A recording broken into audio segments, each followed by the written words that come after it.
Freunde, der Urlaub ist vorbei. Ich bin wieder da. Los geht's mit dem Home Assistant Update 2026.9. Wir haben Verbesserungen beim Security Dashboard, Teilkarten, eine neue Karte. Was genau, das zeige ich euch gleich. Und wie immer, wartet mit dem Aktualisieren auf ein Punkt 2, Punkt 3, Punkt 4, um ganz sicher zu gehen. Ansonsten macht ein Backup, bevor ihr aktualisiert. Und somit ist genug gesagt. Los geht's! Legen wir los. Home Assistant Cloud bekommt eine überarbeitete Startseite. Beim Einrichten sieht man jetzt viel klarer, was man überhaupt bekommt. Fernzugriff, Backups, Sprachfunktion und die einfache Verbindung zu Alexa oder Google Assistant. Außerdem wird man nach der E-Mail-Bestätigung direkt angemeldet und startet mit der 30-tägigen Probezeit, ohne überhaupt ein Zahlungsmittel hinterlegt zu haben. Das sind zwar kleine Änderungen, aber gerade für neue Nutzer deutlich angenehmer. Kommen wir nun zum Security Dashboard, denn dieses wird deutlich nützlicher. Man kann nun Favoriten festlegen, also die wichtigsten Türen, Fenster, Schlösser, Sensoren, Alarme, whatever. Es gibt jetzt einen Bereich für aktive Warnungen, der nur erscheint, wenn wirklich etwas aufmerksam braucht. Zum Beispiel ein offenes Fenster, eine offene Tür. Je nachdem, ob ihr eine Warnung oder Alarm hier festlegt, leuchtet es dann gelb oder rot. Das macht das Security Dashboard viel praktischer, weil man schneller sieht, was im Haus gerade wirklich wichtig ist. Die Bereiche Aktivität und Verlauf bekommen ein neues Quellenpanel auf der linken Seite. Dort kann man jetzt gezielter nach Etagen, Räumen, Geräten, Entitäten, Integration oder Geräteklassen filtern. Das ist besonders praktisch bei großen Home Assistant Systemen, weil man nicht mehr ewig durch Listen suchen muss. Man kann zum Beispiel direkt sagen, hey, zeig mir jetzt hier das Warmwasser oder zeigt mir jetzt hier meine Leistung der PV-Anlage.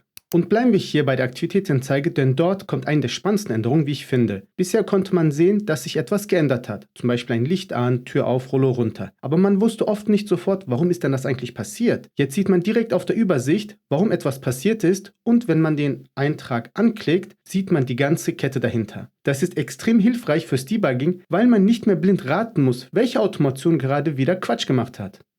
Kommen wir nun zu unserem Lieblingsstandard Meta. Ähnlich wie Zigbee, Z-Wave, Bluetooth bekommt nun auch Meta eine eigene Netzwerkkarte direkt in Home Assistant. Verzeiht mir, ich habe derzeit nicht so viele Meta-Geräte in meinem Netzwerk laufen, deshalb sieht das bei mir sehr spartanisch aus. Die Karte soll zeigen, ob Geräte über Thread oder WLAN laufen, welche Geräterouter oder Border-Router sind und wie der Weg von Home Assistant bis zum Gerät aussieht. Gerade bei Meta- und Thread-Problemen ist das richtig hilfreich, weil man endlich mehr sieht als nur Gerät offline.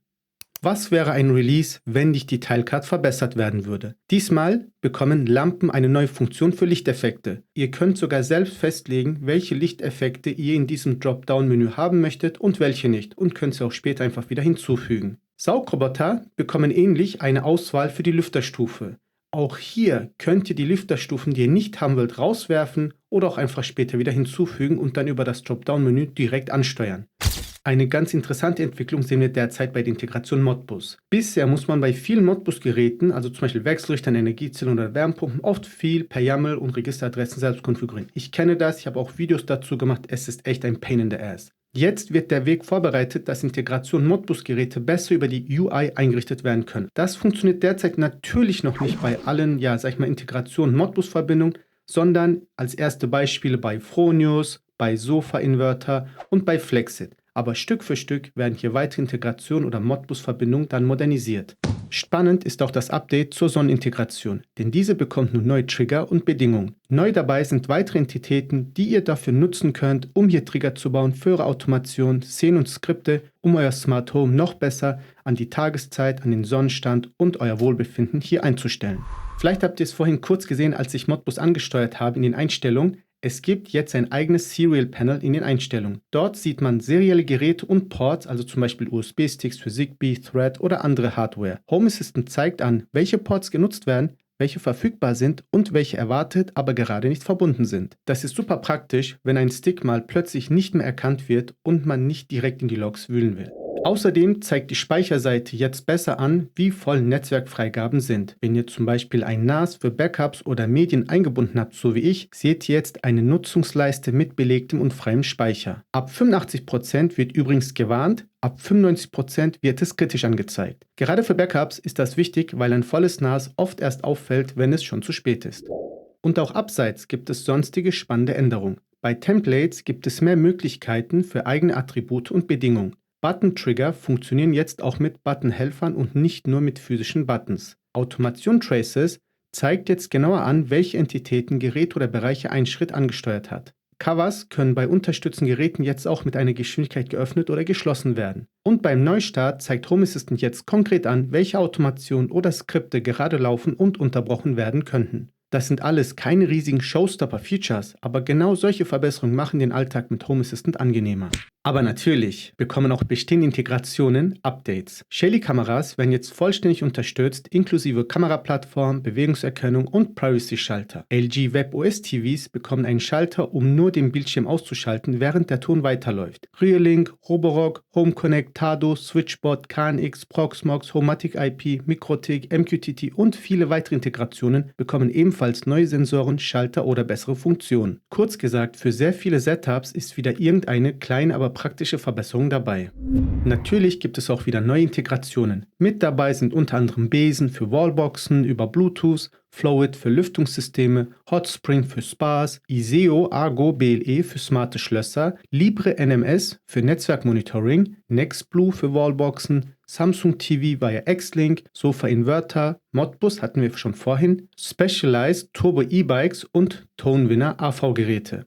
Kommen wir nun zu den Backward Incompatible Changes. Ich fliege ganz leicht durch die Liste durch. Wenn dort ein Eintrag vorhanden ist, der euer System betrifft, kommt hier in das Dokument rein. Den Link findet ihr wie immer unten in der Videobeschreibungsbox. Klappt das jeweilige Element auf und lest euch das durch, damit ihr euer System dementsprechend vorbereiten könnt.